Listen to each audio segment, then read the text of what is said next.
I want to start with a feeling, not a number, because this isn't really about money. It's about what money feels like. Imagine opening your bank app. The number is objectively fine. You have enough. Bills are covered. There's even something left over. And yet, your body doesn't relax. There's a small tension in your chest, a quiet thought in the background. What if it's not enough? That feeling doesn't match your reality, but it feels real anyway. And if you've ever felt that, there's a reason. Because people who grew up without money don't just remember being poor, they learned something from it. Not consciously, not as a lesson someone explained, but as a pattern, a way of seeing the world. When money was unstable, when bills were stressful, when adults argued about finances, or when there was always this quiet sense that things could fall apart at any moment, your brain didn't just observe that.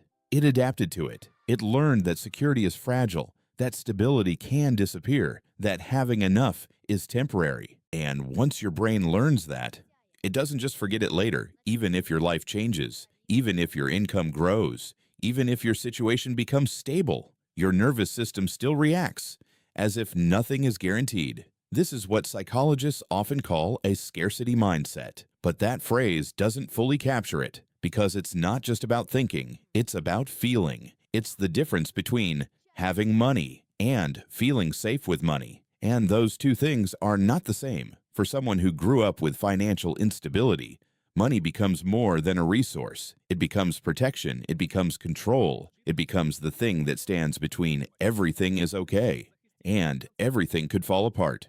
So naturally, you start treating it differently. You hold on tighter. You think longer before spending. You feel guilt when money leaves your account. Even for small things, buying something unnecessary doesn't feel neutral. It feels like risk, like you're getting closer to something you've already experienced once before, loss. And your brain remembers that feeling very clearly, so it tries to prevent it. By planning more, by saving more, by questioning every decision. From the outside, this can look like discipline, responsibility, even intelligence, and sometimes it is. But from the inside, it often feels like tension, because no matter how much you save, there's always another just in case. If I reach this amount, I'll feel safe. If I save a little more, I'll relax.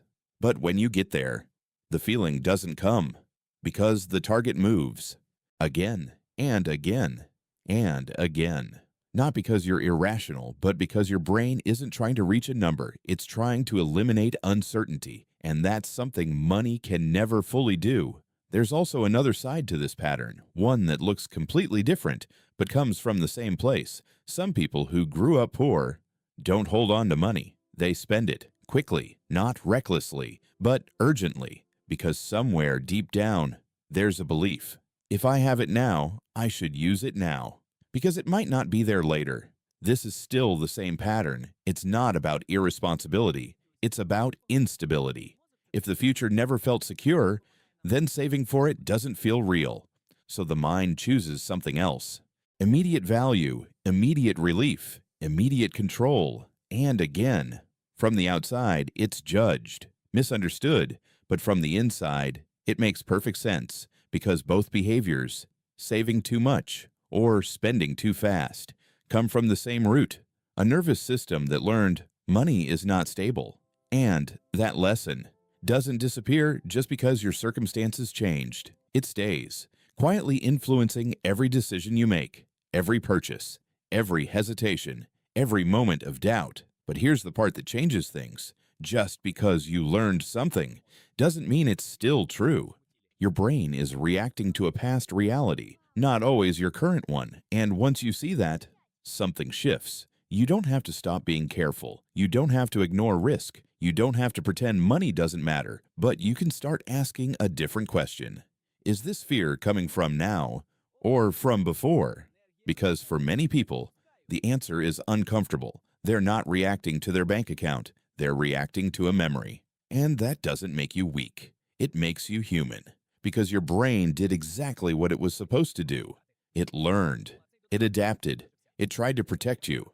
But now, you get to decide whether that protection still fits your life. And that decision doesn't happen all at once. It happens slowly, through awareness, through small choices, through noticing when your reaction is bigger than the situation, and gently, not forcefully, choosing something different, because real financial security isn't just about how much you have, it's about whether your mind believes it's allowed to be enough. And that is something money alone can never give you.